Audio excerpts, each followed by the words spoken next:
चला तर मग आज बनवूया मेथीची कोरडी भाजी. मी इथे मेथीची भाजी व्यवस्थित निवडून घेतली होती. आता ती स्वच्छ पाण्याने धुवून घेऊ.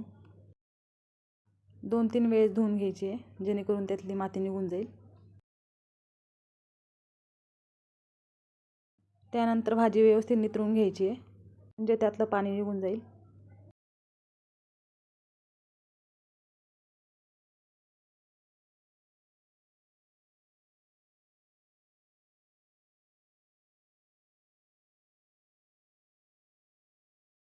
त्यानंतर कढईत तेल तापत ठेवू. तेल तापल्यानंतर त्यात जिरे टाकून घेऊ. बारीक चिरलेला लसूण आणि बारीक चिरलेली हिरवी मिरची टाकून व्यवस्थित परतून घेऊ. परतल्यानंतर बारीक चिरलेला कांदा टाकून कांदा लालसर होईपर्यंत परतून घेऊ. तुम्ही बघू शकता कांदा व्यवस्थित परतलेला आहे. त्यानंतर धुतलेली मेथी त्यामध्ये टाकून घेऊ.